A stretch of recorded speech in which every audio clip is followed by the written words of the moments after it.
We're having conversations about breast cancer all this week here on Minnesota Live.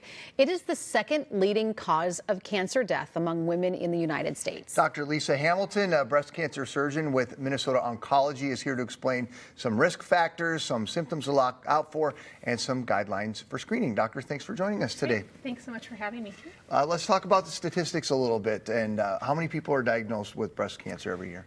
So in the state of Minnesota, it's about 5,200 women or so in 2023. About 50 men in the state of Minnesota in 2023. 1% of breast cancers are in men. It is the most common type of cancer in women. So about 30% of cancers in women are breast cancer. We hear these numbers and it sounds like they're obviously very big numbers. I think there's a little bit of like a misnomer because we're catching cancers earlier in people. So just because we're hearing higher numbers doesn't necessarily mean it's a bad thing. Yeah, correct. So when we talk about early stage breast cancer, when we're able to detect cancer when it's smaller, earlier, before it's spread other places, those are the numbers that are going up. We're detecting more early stage breast cancer. And that's really where the greatest impact is because those have the best survival. Yeah. So it's about a 99% 5-year survival rate. Wow. And about 95% at 10 years for early stage breast cancer. And the details matter for all of these things, but that's generally all early stage breast cancers have really actually very excellent survival numbers. What is the age of folks that we're talking about? What's the average age? So average age is 62. So we usually tell women in the 60th decade is the most common time to get breast cancer. And less than 16% of breast cancers are diagnosed in women under the age of 50. So it's actually less likely, so 16% in women under 50. The other way I like to look at that is 84% of breast cancers are in women who are over the age of 50. Yeah. So the majority are in women over 50. But early detection, as you mentioned, is so key in survival. And is that kind of why mammograms have kind of gone down year after year? Now they're recommending that women that are 40 get mammograms, not even just the original, but the 3Ds. Exactly. So 3D mammograms have really changed a lot of how we can manage and detect early stage breast cancer because they do a better job with dense breast tissue, which is more common in younger women. And previous screening guidelines had been confusing for what women between age 40 to 50 were supposed to do. And now the screening guidelines that are endorsed by all major cancer organizations are really that average risk women should start routine screening mammograms starting at age 40 and 3D whenever possible.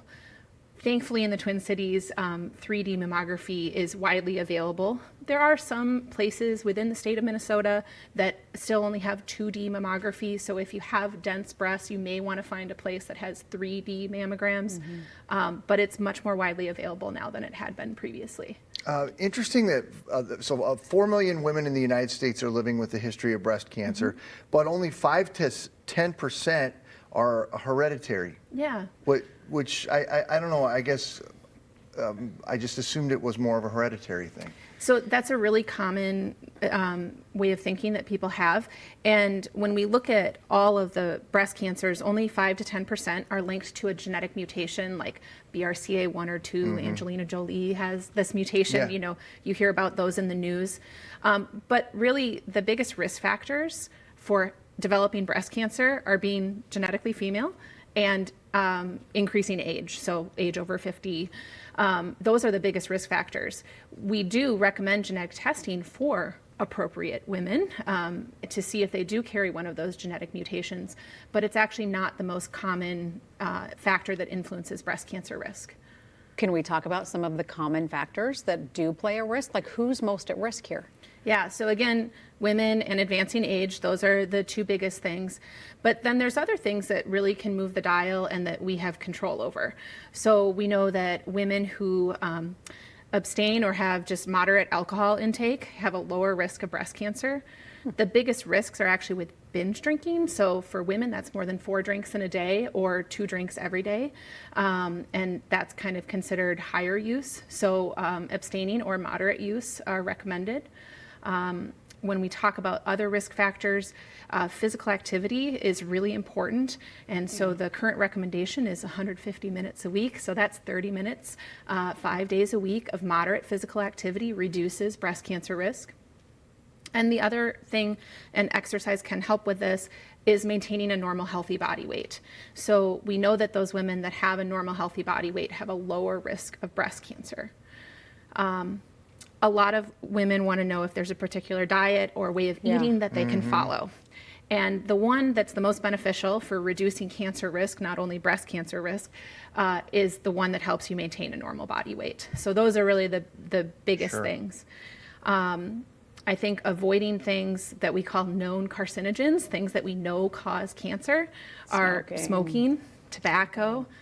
Alcohol actually is a known carcinogen. And then there's also some additives in processed foods. So I usually just recommend, if people are interested in what they might be exposing themselves to, just Google World Health Organization carcinogen list, and you'll see the whole list of stuff that the World Health Organization recommends either avoiding or just less intake. Okay. A couple of conversations we've had with breast cancer survivors earlier this week is that both of them detected their cancer early, and they both was because of a mammogram. So we've established that. What are some things that people should be looking out for as far as symptoms? And I'm talking about not talking about the mammogram. Yeah. So about half of breast cancers are found on mammograms. That's why they're so important. But the other half are found by patients either noticing symptoms themselves or their primary care doctor or provider finding a symptom. So nipple changes, skin changes, itchy, scaly skin on your breast or nipple. And then the other one is a new mass that is concerning. So a lot of women have lumpy, bumpy breasts, so knowing what's normal for you is really important. So the previous guidelines had breast self-exams as part of them, and we now recommend just generalized breast awareness. So knowing that if something changes, you can alert your primary care provider to that so that the appropriate imaging, mammogram, ultrasound, those sorts of things can be ordered. I was surprised by the lack of, or the fact that you guys aren't recommending that women do these like self-exams, because that was always something like once a month you were told to do this, and every time you went into the OB they were like, did you do this? And now no. Yeah, and you had the little thing in the shower and you checked it off every month that you did it. So what we were finding is that actually just increased anxiety for women and interventions that weren't necessary.